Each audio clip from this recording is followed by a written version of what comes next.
볼 부분은요, 자비가 풍성하신 하느님, 책 28페이지, 하나님 말씀의 강생, 이 부분 살펴보도록 하겠습니다.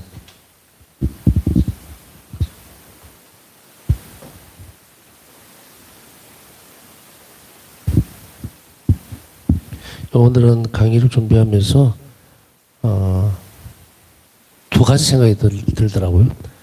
하나는 하나님 자비를 만난 것이 참 복이 있었다라는, 복이 있구나, 복이 있었다, 복이 진행형이다, 그런 생각이 들고, 또 하나는 이렇게나 많은 하나님 자비를 알 수 있게 되었으니 이제 무엇을 더 하나님 앞에 드려야 되느냐의 문제보다는요, 이제 어떻게 삶을 정리를 해야 될 것인가.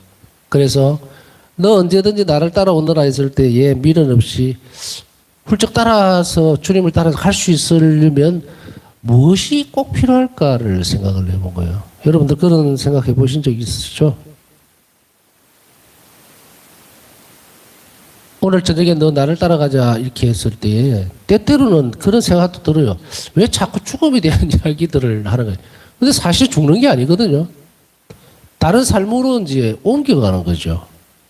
그것에 대해서 이제 우리 안에서 확신을 가지려면 하나님께 많이 의탁해야 되겠지만, 여하튼 그랬을 때 뭐가 문제일까? 어떻게 하면은 그냥 아무 생각 없이 주님 예 가겠습니다 하고 오늘 저녁이라도 그냥 막 따라 나설 수 있으려면 무엇을 해야 될까를 생각해 보니까요. 이제 여러분들도 생각해 보세요.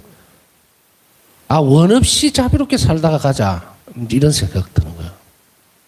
내가 원 없이 사랑을 하다가 이제 그렇게 살다가, 그러한 삶을 살다가 너 오늘 가자 이러면은 동질성의 문제 같아요. 아직 더 묵상이 끝난 건 아닙니다. 근데 자비로우신 하느님에게 내가 자비로운 행위들을 계속해 나가면서 최선을 다해서 이 삶을 살다가 너 나를 따라오느라 이러면 그냥 같은 동질성이잖아요. 그래서 아무 생각 없이 갈 수 있지 않을까. 근데 보통은 이제 사람들이 생각할 때에 그런 생각들을 많이 하게 되잖아요. 뭐 어떻게 하면, 뭘 준비를 하면은 뭐 어떻게 삶을 더 보람 있게 살다가 갈까. 그렇지만 사실은요, 어렵습니다. 하나님께 향하는 우리 시선이나 발걸음이 정말 풍요로워지고 풍족해지기 전까지는요, 우리는 이 땅에다가 발을 붙이고 살고 싶어요. 그게 쉽게 나서지 못하는 이유가 되기도 하지만, 그러나 그것은 뛰어넘어야 되는 관점이죠. 그래서 우리가 하나님께 좀 더 쉽게, 너 나를 따라오너라 했을 때 예 하던 일을 멈추고 가도 아무 비밀이 없을 건데, 그러기 위해서는 우리가 자비로운 삶을 살아야 될 이유가 거기에 있는 것 같아요.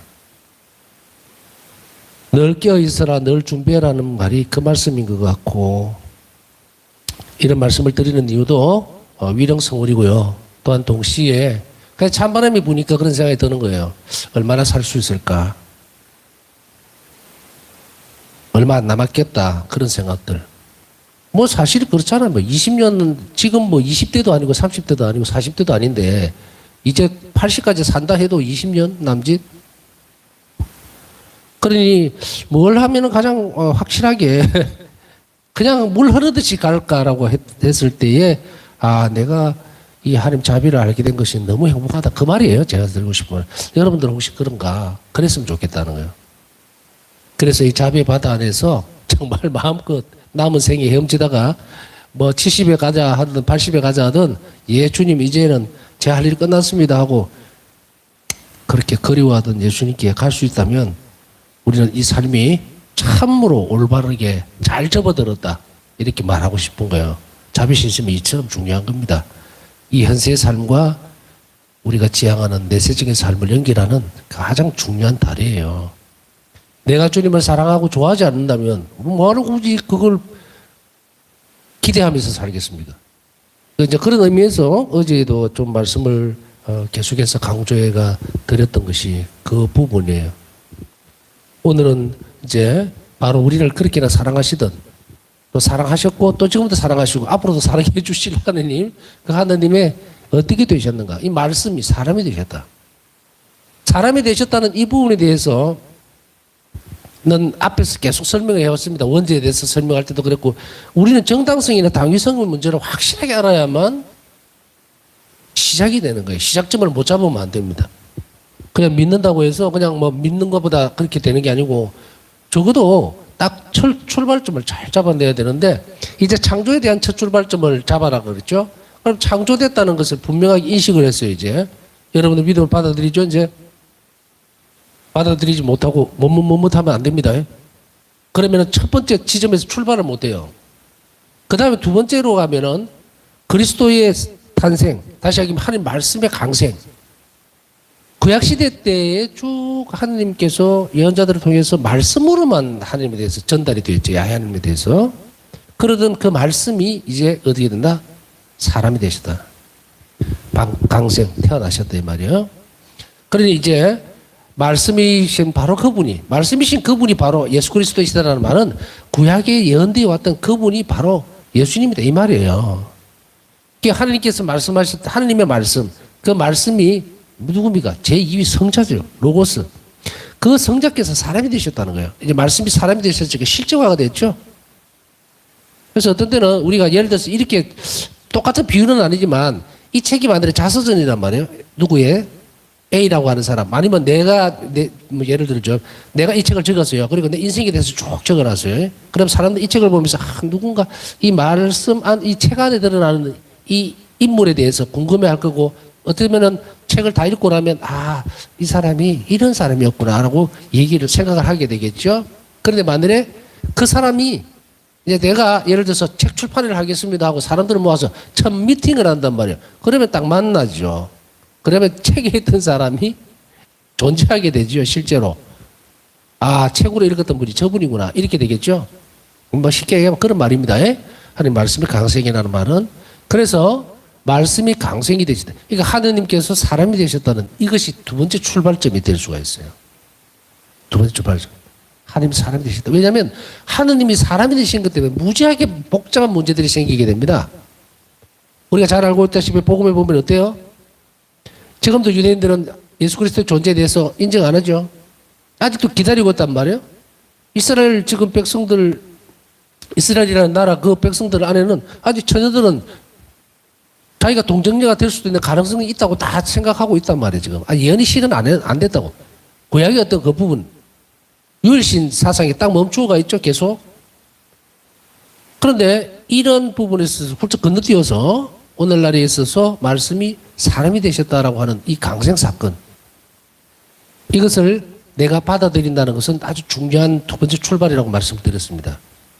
첫 번째는 내가 존재된 것에 대해서 인정을 하는 것이고, 두 번째는 내가 삶을 살아내야 되겠죠. 하나님 자비로 창조가 됐다는 것을 확실하게 내가 고백해냈다면 그 다음에 어떻게 살 것인가의 문제인데, 그 살 것이라고 하는 나를 자비로 창조했던 그 존재가 이제 사람이 되셨다는 사실을 내가 믿고 받아들여야 되는데, 이 부분에 대해서 우리는 사도신경에서도 다 드러나죠. 그런데 이 부분을 은근슬쩍 넘어가려고 하면 안 돼요. 왜냐하면 예수님은 이 땅에 탄생하시는 순간부터 우리가 알다시피 반대받는 표적이 된 거예요. 바리사이파 사람들, 유대인들, 율법학자들 전부 다 예수님이 하느님의 아들이라고, 사실은 나는 하느님의 아들이다라고 얘기하신 적이 없죠. 하늘에 계신 아버지에 대해서 말씀을 하셨으니까 누군가가 아버지라 그러면 보면 아들 아니에요. 그죠? 아들이 아닌데 아버지라고 얘기할 수 없잖아. 이제 이렇게 되니까 어떻게 됩니까? 반목하고 갈라지고 그 다음에 죽이려고 그러고 그러죠? 그리고 유대인들 가운데에서도 또 예수님을 따르는 분들도 생기게 되죠. 그들은 뭐라고 받아들입니까? 이들은 바로 말씀으로 쭉 전해왔던 그 예언이 예수 그리스도에게서 실현되었다. 하느님이 이제 사람이 되셨다는 것을 받아들이면서 편이 다 갈라지죠. 전부 다. 이 중요한 부분이에요. 말씀이 사람이 되셨다는 이 부분들, 하느님이 감히 어떻게 사람이 될 수 있을까에 대한 이 부분은 신앙적 결단이고 받아들임이고 고백이어야 된다는 거예요. 이것이 없으면 그 다음 단계는 못 넘어갑니다. 왜 못 넘어갈까요? 하느님이 사람이 되시고 사람이 되신 예수 그리스도께서 활동하시면서 하나님 자비에 대해서 가르쳐주고 있는데, 그걸 내가 받아들이지를 못하면, 존재적인 부분들을 받아들이지 못하면 예수 그리스도의 행직 자체, 그것을 내가 받아들일 수도 없고 복음을 받아들일 수도 없죠. 결국은 드러나는 것이 뭡니까? 복음이라는 것이 뭡니까? 하느님께서 인간에게 자비를 베푸셨다라는 이 지점이잖아요. 그게 기쁜 소식이고 그게 복음이에요. 어? 그래서 그것이 이제 그 복음서 안에서는 어떤 형태로 드러납니까? 죄를 용서해주고 병자들을 치유해주고 악령을 몰아내고 이것이 자비죠. 그게 막 터져나오죠. 이게 우리 안에서도 이루어져야 됩니다. 우리 안에서도 이루어져야 돼요. 오순절 때 성령 강림에서 성령께서 오심으로 인해서 우리에게 주어진 가장 중요한 게 뭐예요? 믿음에 대한 것이 터져나오기 시작한 거예요. 이제 그 씨앗이 막 열매를 맺고 그리고 꽃이 피면서 이제 이것이 흘러 넘치거든요. 성령의 역사는 바로 자비입니다. 주어졌기 때문에 넘쳐버리죠. 그러니까 다락방에 있던 제자들이 싹 어떻게 됩니까? 전부 다 밖으로 다 뛰어나가죠. 겁이 나서 문을 잠그고 막 죽을까 싶어서. 혹시 로마 군인들이 와서 혹은 이웃이 고발해서 예수의 제자라고 고발해서 죽진 않을까 하는 그 두려움 속에 있을 때 갑자기 이들이 뛰쳐나가고 예수는 그리스도라고, 예수님은 그리스도이십니다라고 이렇게 복음을, 이제 하나님의 자비가 이 땅에 머물기 시작합니다. 이미 시작이 됐습니다. 하나님 나라는 선포되었습니다 하고 이것을 막 쏟아내기 시작할 때 죽음도 겁내지 않고 이것이 뭐예요? 하나님 자비의 반사였어요. 누구에서 가능했던가? 성령. 그러면 가장 좋은 선물을 주시겠다고 해서 내가 가고 나면 가장 좋은 선물, 즉 성령을 주실 것이다 라는 이 말씀이 무슨 의미인지 아시겠죠? 성령께서 오시면서 이제 우리는 비로소 자비를 실행해 나갈 수 있어요. 실천할 수 있다. 주님께서 나를 위해서 죽으셨다는 것을 확신을 주어버렸기 때문에 이제 그 자비를 완전하게 입었던, 처음 창조 때 입었던 그 자비가 이제 예수 그리스도의 죽음과 부활로 영원한 생명까지로 연장이 되어버렸죠. 연결이 되어버렸어요. 이제 죽음이 아무것도 걸림돌이 안 됩니다. 연결이 되어버린 거예요. 그랬을 때 이 제자들은 나가서 원래 모습, 어떤 모습을 드러냅니까? 예수 그리스도에 대해서 이 얘기를 하기 시작하고 드러내기 시작하면서 예수님의 행적에 대해서 사람들에게 선포를 하는데 이게 뭡니까? 자비예요. 그래서 죽기까지 베드로 사도의 예를 들더라도 12사도들 죽기까지 하나님 자비에 대해서 말한 거예요. 베드로 사도에게서 고백들 우리는 기억을 하죠. 너 나를 사랑하느냐라고 했을 때 저는 주님을 사랑합니다라는 그 고백이 무엇인가 안에서 이제 하나님 자비가 넘쳐 흐르기 시작한 거예요. 그래서 그 절정에 이르렀을 때 베드로 사도는 당신 자신이 완전한 자비의 통로가 되어버렸죠. 그래서 그 자비가 완전하게 터져나와 버리면서 이제 순교를 하시게 돼요. 그리고 그 열매는 뭡니까? 수없이 많은 사람들이 회개하고 세례를 받게 되죠. 오늘날의 일들이 이랬던 거예요. 자비의 통로가 열리면서 오늘날 적어도 뭐 수치상으로 보면 전 세계에 뭐 13억이다 뭐 이렇게 그리스도교인들이 그게 어디서 나왔느냐? 바로 이겁니다. 그래서 말씀이 사람이 되셨다는 이 부분들을 받아들이고 고백해낼 때에 우리는 많은 부딪힘들, 아까 얘기했듯이 그런 갈림들, 갈래가 갈라집니다.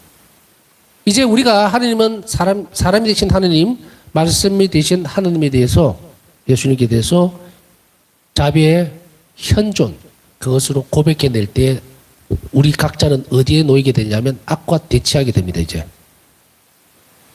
마귀가 인정하지 않는 부분은 뭐냐면요, 이 부분입니다. 사람이 되셨다는 거, 하느님께서. 다음에 기회가 있으면 이 부분을 좀 더 설명할 기회가 있으면 뭐 해드리겠습니다만, 여하튼 거룩하신 하느님이 인간 이 하찮은 흙에서 빚어진 정말 보잘것없는 이 존재를 위해서 사람이 되셨다는, 같은 쪽으로 내려오셨다는 것을 받아들이지 못하는 것, 그게 마귀입니다. 당신 자신을 그만큼 낮추시면서까지도 사람을 사랑하셨던 그 극진한 사랑, 그거를 마귀는 받아들이지를 않는다. 그러니 우리가 의탁한다는 것은 뭐예요? 하나님께서 나를 극진히 사랑하신다는 거예요. 예수 그리스도 때문에. 무엇 때문에? 예수님 순환으로 죽음 때문에 인간을 사랑하시는 거예요. 그래서 우리가 예수님의 순환을 보시고 하는 거예요. 기도를. 예수님 순환 아니면 우리는 아무 가치도 없고 기도도 못합니다. 그래서 이런 부분들에서 가장 먼저 생각되어지는 것은 아까 얘기했듯이 두 번째 출발점은 끊임없이 예수님이 하나님께서 사람이 되셨다는 그 부분, 예수님으로 그것을 받아들인다면 이제 우리 삶이 바뀌어야 돼요. 이제 내가 이렇게 고백해냈다면 이제 진실되게 살아야 되겠죠. 하나님이 살아계시는데, 그리고 이 땅에 오셨는데 확인됐잖아요. 그런데도 마치도 하나님이 없는 것처럼 구석에 몰려가서 세상적인 일에 탐닉하고, 그러면서 그리스도인이라고? 아니죠. 그리스도인은 이제 이 고백으로 인해서 하나님과 함께 사는 법을 이제 터득해야 됩니다. 실행해 나가야 돼. 그게 그리스도인이에요. 그래야 원래 자리에서 자신의 모습으로 행복하게 살 수가 있어요. 자, 조금 더 살펴보겠습니다. 말씀이 사람이 되시어 우리 가운데 사셨다. 요한복음 1장 14절. 하나님의 자비는 당신 아드님의 강생에서 죄로 가득 찬 인류에게 내주셨던 지극히 장대한 이 선물에서 드러난다. 예수 그리스도의 탄생은 선물입니다. 인류에게 주어져 있는. 그런데 여기에서 인류다, 세상이다 이렇게 하면은 안 돼요. 저는 세상이다, 인류다 이렇게 표현을 하지만 여러분은 받아들일 때 나를 위해서라고 분명히 확인해야 됩니다. 예수 그리스도의 탄생은 바로 나를 위해서. 그리고 죽음도, 순환도 나를 위해서. 그것은 바울사 성령과 일기에서 분명히 밝히고 있죠. 그 부분은 예수 그리스도의 순환은, 예수님의 죽음과 순환에 대한 묵상은, 이 신비에 대한 묵상은 주님께서 나만을 위해서 돌아가신다는 것을 인식하고 고백할 때예요. 우리 이래서 하니까 막 묻혀서 막 이렇게 하면 영적 성장을 못합니다. 묻혀 나가버려요. 그러나 예수님의 순환에 대해서, 이 신비에 대해서 묵상할 때는 모든 그 순환의 순간들이 나를 위해서 내 죄 때문에 돌아가셨다. 그러나 그보다 조금 더 다른 차원에서 얘기를 했죠. 제가 내 죄 때문에 돌아가셨다라는 표현보다 훨씬 더 강력한 것, 나를 사랑하기 때문에. 뉘앙스가 완전히 다르죠. 이렇게 바꾸어 놔야만 우리가 십자가의 길을 사랑의 길로 갈 수가 있어요. 가서 우리 순환을 우리를 대신해서 순환을 겪으시고 십자가를 지시고 마치 줄줄줄 끌려가는 듯이, 그게 아니라 기쁨의 기운, 나를 이렇게나 사랑하셨던 그 하나님에 대해서, 이 자비에 대해서 감사드리는 그 십자가의 길이에요. 이 부분도 다음에 또 살펴볼 수 있을 때 좀 더 깊이 있게 한번 살펴보도록 하겠습니다. 그 다음에 하나님의 아드님은 동정마리아에게서 인간으로 탄생하시어 인간으로 우리에게 오셨습니다. 인성을 취하셨던 것은 원죄에 대해서 이야기하면서 마찬가지로 설명을 드렸죠. 인간성 때문에 원죄가 우리에게 그대로 넘어온 거예요. 그렇기 때문에 인간으로 사셔야만 했습니다. 그래서 인간으로 사시려고 선택하셨던 하나님의 한없는 자비는 우리 상상을 초월하다 못해서 우리가 상상을 할 수가 없어요. 그러니 우리가 함부로 말을 하면 안 되겠죠. 이 세상에 대해서. 함부로 취급해서도 안 되고 함부로 판단해서도 안 되고, 사람들에게 어떤 인식이나 의식을 가지고 접근할 때도 조심해야 된다. 조심을 해야 된다. 저도 예외는 아니에요. 어떨 때는 인격적으로 잠깐 잘못 판단할 때도 있고 이렇지만, 그러나 가장 기본적인 틀은 뭐예요? 모든 인류를 위해서 당신 목숨을 내놓으러 오셨다는 거예요. 그러면 예수님께서 나를 대하셨듯이 다른 사람들도 다 똑같이 대하고 계신다면 내가 보는 시선이 예수 그리스도로 바뀌어야 되죠. 그분은 우리를 부유하게 하시려고 스스로 가난해지셨다. 그분이 사람의 아들이 되셨기에 인간은 하나님의 아들이 될 수 있었다. 이것은 신앙 안에서 볼 때에 우리가 양자라고 얘기를 했죠. 양자. 그런데 예수님 없이는 우리는 아무것도 아니에요. 예수님 없이는.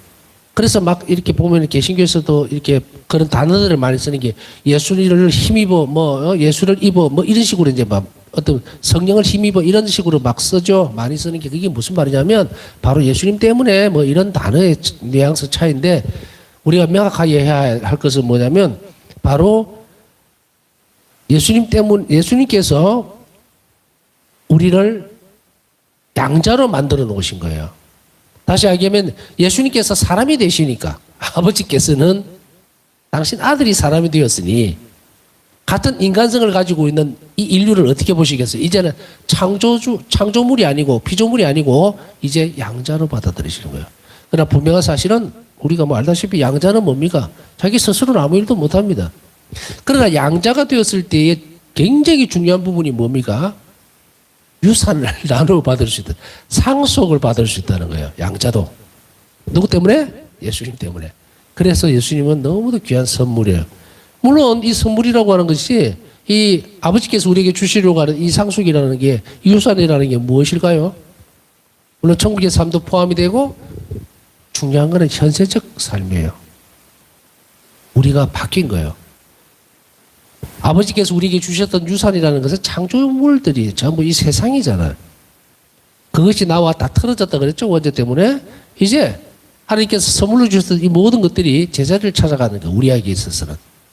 그러나 이 조건이 뭡니까? 그리스도인이 되어야 될 것, 이것보다 좀 더 강한 단어는 하나님의 자녀가 될 것. 이거를 쉽게 표현하면 뭡니까? 세례를 받을 것, 이거예요. 세례 이외에는 방법이 없습니다. 그러나 그것도 어디서? 그리스도 교회에서.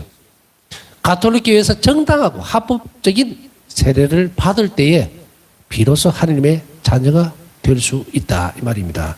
그 이외에는 안 돼요. 다음에 세례 성사에 대해서 얘기를 할 때 또 뭐 이 부분을 얘기할 기회가 있겠습니다만, 예를 들어서 개신교에 있다가 가톨릭 교회로 와서 세례를 받는 경우에는 무엇만, 어떤 것들만 생략을 하느냐면, 그렇다고 아무 개신교나 다 되는 건 아니고요. 예장파, 예수의 장로교, 그럼 뭐, 그렇죠?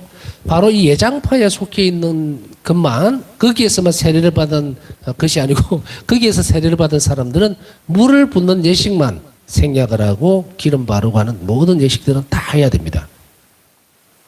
교리도 물론 다 받아야 되고요. 그러나 대부분은 이제 이런 부분들에 있어서, 다른 데서 온 어떤 부분에는 다 인정을 하지를 않습니다. 전부 다. 근데 물을 붓는 예식은 뭐냐면,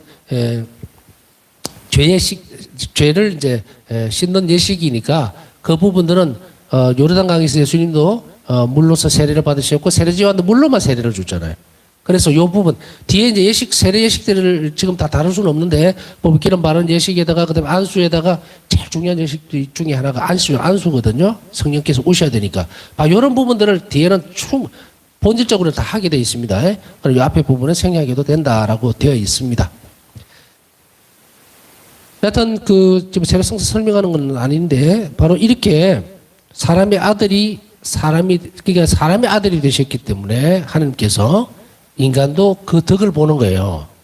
그래서 바로 양자가 되어야만 아버지와 자녀의 관계가 되어야만 우리는 천국에 살 수가 있어요.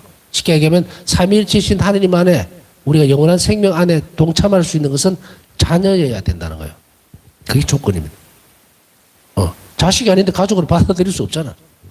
그런데 원죄 때문에 우리가 어마어마한 신분 상승이 일어났어요. 어마어마한. 이거 눈치채셨죠? 자녀가 된다는 것과 피조물과 창조주와의 관계라는 것은 완전히 이거는 비교조차가 안 됩니다. 죄를 짓기 전에 아담과 하와가 하나님과의 우정의 관계에 놓여 있었다 하더라도 그냥 피조물이에요. 그런데 이제 그것이 완전히 격상돼서 예수님 때문에 우리는 양자의 지위로 올라가게 됐다는 이 신비, 이 자비에 대해서 우리는 묵상을 깊이 해야 됩니다. 정말 하나님이 예수 그리스도의 탄생 자체가 나에게 얼마나 큰 선물인가에 대한 숙고, 묵상 반드시 해야 되죠. 바로 이 예수님께서 우리 인간을 구원하시려고 얼마나 많은 것들을 하셨는가. 스스로 가난해지시고 우리를 부유하게 하시려고 하셨고, 그분이 우리 형제가 되셨기에 인간은 서로를 형제로서 사랑하게 되었습니다. 자, 이 안에 또 다른 의미가 들어있죠. 예수님께서 사람이 되심으로 인해서 그냥 너희들은 내가 형제로 받아들일 테니까 너희 서로도 형제라고 해라 이렇게 해서 끝나는 문제냐? 아닙니다. 이 부분은 어떻게 해서 우리가 서로가 형제가 되었을까? 그것은 같은 빵을 먹고 같은 피를 먹고 마시기 때문이거든요. 성체성사 신비 때문에 그래요. 예수님께서는 이제 나는 너희를 벗이라고 부르겠다. 그 다음에 형제라고 부르겠다. 그 다음에 너희들 서로도 형제다. 왜? 내 살과 피를 먹고 마시는 사람이 공통분모가 있죠. 성체성사라고 하는 그것 때문에 서로가 형제가 된 거예요. 형제자매가 됐단 말이에요. 그 영성체 덕분입니다. 엄밀하게 이야기하면 사람이 되신 예수 그리스도 때문에 이 일이 가능하게 됐다. 그렇기 때문에 이제 이것은 어떤 것을 의미를 하느냐면 그전에 인간관계는 엉망진창이었어요. 엉망진창이었다. 이 무슨 말인가 하면 인류는 예수님께서 오시기 전까지의 상황은 뭐냐면 치고받고 싸움하고 물어뜯고 이런 상태였어요. 서로를 사랑해야 된다는 개념이 없어요. 전부 이기적으로. 물론 가족들이니까 가족 관계 안에서는 자기들끼리 뭐 이렇게 하는 그거는 가능했지만 우리가 볼 때는 신앙 안에서 형제라는 개념, 또 인류애라는 것, 모든 인간은 전부 다 사랑해야 된다, 존중받아야 된다, 이런 부분들에 있어서는 없었다. 그런데 여기에서 형제라는 개념을 쓸 때에 우리가 믿지 않는 신앙인들에게도 형제라고 쓸 수 있느냐 하면 그거는 아니에요. 예수님께서 우리가 복음에서 보면은 누가 내 어머니면 내 형제들이냐라고 했을 때에 당신의 말을 믿고 따르는 사람들, 듣고 따르는 사람들, 이들, 좀 더 좁은 의미에서 또 확실하게 표현을 한다면 성체 성사 안에 모여있는 이들, 이 공동체, 이들을 쉽게 얘기하면 그리스도인들을 형제 자매라고 맺어주신 거예요. 그래서 믿지 않는 이들은 아닙니다. 그냥 이들은 이웃이에요. 하나님의 피조물로서 우리가 사랑하고 존중해주고 자비를 베풀어줘야 될 대상이면 틀림없지만 그러나 형제로 묶여있는 것과는 차이가 납니다. 달라요. 예수님께서 형제라고 하시는 것은 바로 이 부분입니다. 누가 우리의 이웃이며 우리의 이웃이냐라고 물었을 때 이웃이라는 것이 꼭 형제여야 될 개념은 없어요. 그것은 성체 성사 안에서 맺은 사람을 형제 자매라고 이야기합니다. 그래서 우리가 교회 안에서 그 성당 안에서 보면은 우리가 부르는 호칭이 뭡니까? 형제님, 자매님 그러죠. 뭐 길 가는 아저씨 보고 형제님 이럽니까? 뭐 그러기도 하기는 하더라고. 개신교에서는. 또 혹은 뭐 다른 어떤 종파에서는 그렇게 하지만 아닙니다.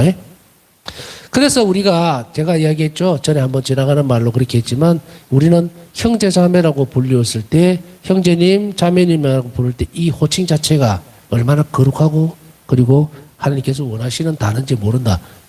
그러니까 무슨 씨, 요셉 씨, 뭐 마리아 씨 그거 가능하면 사용하는 거 아닙니다.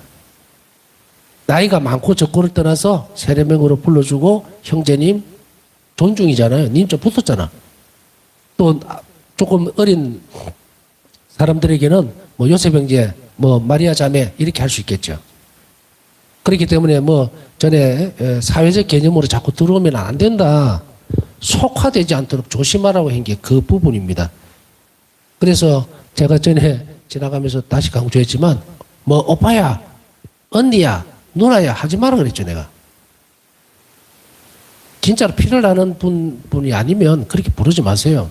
교회 공동체 안에서 신앙으로 맺어진 분들은 항상 형제님, 자매님 이게 주님 보시기에 좋기 때문입니다.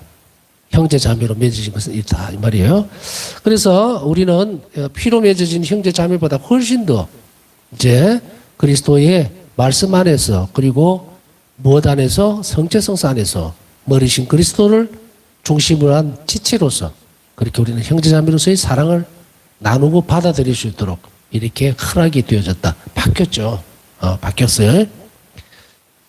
성체 성사 덕분에 우리는 이들을 사랑하고 받아들일 수 있도록 만들어졌고 그리고 이것은 이웃사랑이라는 것으로도 또 연결이 되어집니다. 형제자매와의 사랑도 교회 공동체 안에서 중요하지만 이것을 발판으로 해서 예수님은 이웃사랑에 대한 것을 강조를 하죠. 그래서 우리를 통해서 바로 이웃에게 그 사랑이 전달되도록 하는 것 그건 이웃사랑입니다. 그리고 무엇보다도 아버지께서 그분은 아버지께로 가는 길을 열어주셨습니다. 결국은 예수님께서 사람이 되셨던 것은 당신의 죽음과 부활 이것을 보면서 부활 사건이 뭡니까? 우리가 아버지께 갈 수 있는 통로를 여는 거예요. 그러니까 가장 첫 부활을 하신 분은 바로 예수님이 첫 부활이죠. 그리고 예수님께서 이 첫 부활 사람으로서 첫 번째 부활하신 분이 됨으로 인해서 우리 또한 부활할 가능성 인간성 때문에 이제 부활할 수 있다죠. 그 다음에 성천은 뭡니까? 인성을 가지신 예수님께서 성천하심으로 인해서 아버지 옆에 앉으심으로 인해서 우리가 천국으로 가는 길이 열려버린 거예요. 그래서 우리가 사람이지만 이제는 죽지 않고 영원한 생명으로 넘어갈 수 있게 되었다 이 말입니다. 그러니 예수님께서 사람이 되셨다는 이 말은 얼마나 많은 것을 내포하고 있는지 모릅니다. 그러니까 이것에 대해서 많이 묵상하고 많이 배워야 돼요. 많이 알게 될 때에 우리는 아주 풍족한 어떤 묵상을 할 수가 있고 그것에 대해서 감사하고 그 깊이를 더 할 수가 있습니다. 이것을 잘 여러분들이 묵상하고 그리고 이 부분들을 기도로서 성화시키면 이제 이번에 오는 성탄은 완전히 다를 거예요. 완전히.